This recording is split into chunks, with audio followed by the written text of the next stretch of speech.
Bonjour chers internautes, Ted Mouteb, Congolais de Brazzaville. Comme vous le constatez, je ne suis pas seul, je suis avec le berger Junior. Avec lui, nous allons parler sur un sujet qui est sur la toile. Président, bonjour. Bonjour, bonjour, merci. Vous allez bien? Ouais, ça va, Dieu nous soutient, nous sommes en forme. Très longtemps qu'on a passé ces moments pareils. Ouais, nous sommes là, nous sommes là. Chaque fois que vous nous invitez, on va toujours rehausser de notre présence parce que nous sommes là. Voilà, merci d'être venu. Merci. Nous passons rapidement au sujet en rapport avec ce qui se raconte, ce qui se mijote sur les réseaux sociaux, sur le mariage du pasteur Marcelo. Je ne sais pas quel est votre point de vue. Est-ce que c'est hors les écrits ou bien parce que tout le monde en parle, même le pasteur?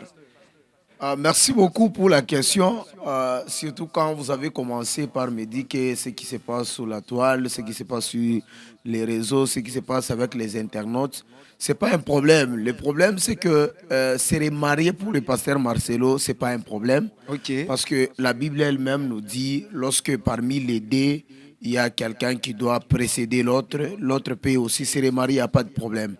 Mais ici, moi, je vais évoquer un petit problème, c'est en rapport avec le temps. Le problème, c'est le temps. Donc, pour moi, je suis en train de trop réfléchir sur ces dossiers en termes du temps, pas en termes du mariage. En termes du temps, donc il y a un problème lié au temps. Bon, effectivement, vous voyez déjà quelqu'un qui doit perdre sa femme dans une année, il doit encore se remarier. C'est là que, si vous voyez toutes ces histoires-là, ces dossiers-là qui viennent de naître, c'est suite au temps. Parce que si, à ma petite connaissance, si le pasteur Marcelo pouvait se remarier après 5 ans, je pense que ça ne pouvait jamais susciter des questions. Mais comme c'était après une année, c'est là qu'il y a les problèmes. Et voilà pourquoi moi je vous parle juste en termes du temps. Si on rentrait dans la Bible, est-ce que la Bible détermine aussi les temps, si un homme dédié perd sa femme, les temps qu'il doit encore se remarier? La Bible détermine cela, parce qu'on est chrétien. Non, non, la Bible ne détermine pas le temps. Mais Parce que vous dites qu'il y a un problème lié au ouais, temps. ouais, quand vous me posez la question de savoir la Bible dit quoi par rapport au temps, c'est comme qui dirait, vous me demandez de savoir, la Bible parle de quel âge que l'homme doit se marier. Vous voyez, Ok. la Bible n'a pas précisé l'âge pour se marier. Parce que sur le plan biblique, je vois dans la Bible, il y a des gens là qui pouvaient prendre la royauté à 8 ans. Vous voyez? Donc, ce n'est pas question de l'âge ou bien. Mais ici, si moi j'évoque le problème du temps, c'est que vous devrez savoir une chose. Avant les mariages, il y a les préparatifs. Vous voyez, Ok. il y a les préparatifs. Ça veut dire, moi aujourd'hui, je ne suis pas, je vous dis bien, je ne suis pas contre le pasteur Marcelo. Les préparatifs dans quel sens? C'est qu'avant les mariages, il y a le temps de la prédot. Il y a le temps de la dot. De la dot, Bon, c'est tout. quelqu'un d'autre me dira qu'il y a quelqu'un qui a l'argent, il y a les moyens, il peut donner la dot et la prédot les mêmes jours. Mais je ne disconviens pas. Mais aussi à savoir, la relation, quand elle commence, Ok. ça prend combien de temps pour aboutir au mariage? Voilà pourquoi je vous dis, les problèmes, tout est situé sur le temps. Parce que pour moi, une année, c'est paix. Il s'était expliqué, il a dit il n'allait pas supporter. Il s'est engagé si vite. Mais si vous me dites le temps et vous parlez de la dot, tous les préparatifs là, et c'est un homme de Dieu en tout cas, il a consulté aussi le Seigneur. Déjà sur ces points-là, je comprends qu'il y a quelque chose qui est louche. Parce que après la mort de Maman Blanche, une fois dans des prédications de papa Marcelo Tounassi, Ok. il va évoquer le point de dire qu'il n'a pas reçu les dons de célibat. Ça veut dire qu'il y avait déjà quelque chose qui s'est préparé sous coulisses. Voilà pourquoi moi je vous dis c'est en rapport avec le temps. Il y avait quelque chose qui s'est préparé déjà sous coulisses. Et on cherchait, ou soit il attendait juste la sortie. Et si moi je parle aussi, parce que je reviens sur la même chose, si je parle sur le temps, ça veut dire, je vais calculer dans ce sens. Donc, après la perte de sa femme, Ok. il s'est passé une année pour que le pasteur puisse se remarier. OK? Oui. Bon, je me pose la question. Pour lui qui aimait sa femme, pour lui qui faisait les éloges à sa femme, il a eu combien de temps pour connaître la nouvelle femme là? Il s'est passé combien de temps avant de la connaître? et quand est-ce qu'ils ont donné la prédote et la dot. Vous voyez? Et parce que ici nous parlons, c'est parce que nous avons vu un mariage qui est venu juste après une année. Soit. Je dis bien, je suppose, soit c'est une histoire qui est en train d'exister mais sous l'ombre. C'est ce que vous dites. Je dis soit, je suppose. Soit c'est l'histoire qui s'évoluait sous l'ombre. Alors il fallait seulement dévoiler ça. Et quand est-ce qu'il fallait dévoiler? Il fallait attendre que l'autre soit parti pour patienter encore une année et puis nous donner... Sur les révélations faites par la famille de Madame, plutôt celle qui était la femme avant. La maman Blanche. Oui, les révélations qui se font là. Quel est votre point de vue sur ces révélations-là? Bon, écoutez, vous voyez, le pasteur Marcelo, c'est quand même quelqu'un qui est élevé en dignité. Même quand vous parlez là, il faut avoir certaines parcelles de limites. Ok. Et là aussi, c'est la famille. Vous voyez, parce que lorsqu'un pasteur est dans un mariage, il doit comprendre que chez lui, il n'est pas seulement pasteur, il est aussi père de famille, il est aussi un mari. Ok. Et du coup, la famille de Maman Blanche, qui est sortie en train de parler, moi, je peux vous poser juste aussi une question. Qu'est-ce qui a suscité à cette famille-là de se soulever et de commencer à parler? Parce que le pasteur s'est remarié si vite. Voilà pourquoi je vous dis que le temps, c'est ce qui a créé les problèmes. Ça veut dire, après la mort de Maman Blanche, le pasteur Marcelo était dans son petit coin, la famille aussi de leur côté, il n'y avait pas de problème. C'est juste après le mariage que la famille de Maman Blanche s'est soulevée, ont commencé à donner les dossiers que les Congolais ne savaient pas. Alors, à ce stade, quelles sont les fautes liées au pasteur Marcelo? Merci beaucoup pour cette question. Ça, c'est une très bonne question. Moi, ce que j'ai compris dans ces dossiers, je vais demander au pasteur Marcelo une chose. Ok.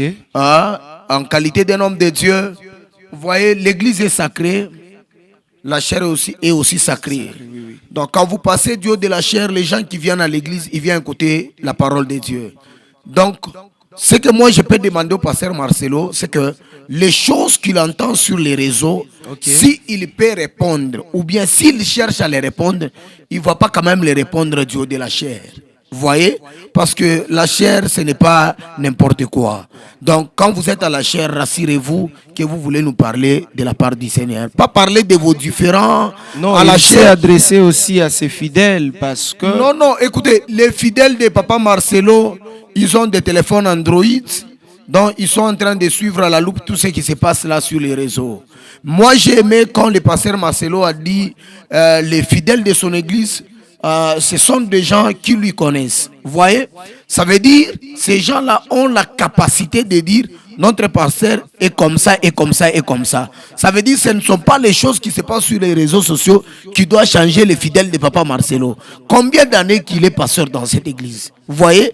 Donc, moi, je pense que les pasteurs Marcelo avec son église, ils n'ont pas le temps de riposter à ce qui se passe sur les réseaux sociaux. Alors, malgré que les choses s'est enflammées, il y a eu des choses, il y a beaucoup de révélations. À ce stade encore, quel conseil donneriez-vous au pasteur Marcelo? Merci beaucoup. Merci beaucoup. Par rapport à des révélations qui sont en train de sortir, Oui. parce que à la lire où on voit les choses, donc je comprends encore qu'il y a d'autres choses qui sont encore cachées. Mais ce que moi je peux vous dire, c'est quoi? Devant le Seigneur, lorsqu'une personne est innocente, il est innocent. S'il est coupable, il est coupable. Donc, ces audios-là, ces voices, ou bien ces vidéos, ça peut ou ne pas nous montrer qui est le pasteur Marcelo. Mais la réalité, c'est que après le temps, les Congolais finira toujours par savoir la réalité. C'est une prophétie ou bien vous... Bon, vous voyez, bon, moi aujourd'hui, je peux appeler ça comme une prophétie. Je peux appeler que je suis un homme de Dieu, je peux appeler ça comme une prophétie. Il y a encore d'autres révélations qui vont arriver. Effectivement. Parce que, comment on a tu comprends qu'il y a des choses qui sont encore cachées. Soit avec le temps, on finira par découvrir que le pasteur Marcelo est innocent. Soit on finira par savoir qu'il est coupable. Vous voyez? Voilà pourquoi je vous dis que Dieu lui-même, il connaît qui est coupable et qui ne l'est pas.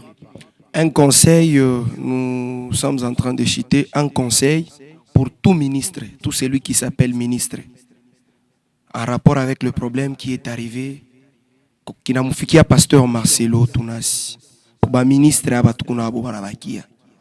Bébé ko conseil kani. Bon, le conseil que je peux leur donner, moi je peux vous dire une chose, c'est que lorsque nous sommes à la chair, nous sommes venus pour prêcher la parole de Dieu. Coucher, on a fait chaque règlement des comptes. Coucher, il faut chaque la bonne nouvelle.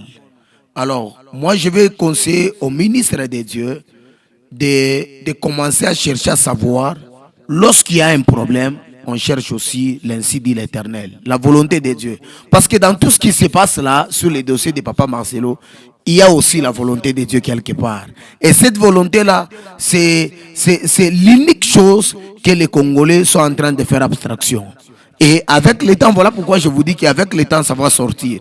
Mais ici, à tout ministre de Dieu, je vous demanderai, avant de monter à la chair, soyez inspirés, priez pour que le Seigneur vous dise quoi, qu'est-ce que vous pouvez dire à son peuple. Parce que la chair, elle est chère, mais elle est aussi trop chère. Voilà, merci beaucoup. Merci, chers internautes. Ted Mouteb, Congolais de Brazzaville. Merci à la grande maison qui m'accompagne, Gold Media. Donc, Imam Bonatofikia Pachier. Je dis merci à l'homme de la tranquillité, l'esprit tranquille, Bezouya. Merci. Nachiliwa peke yangu, lakini nipo nawe Yesu. Takushika paka kuchomoza kwa jua. Bwana usiniache.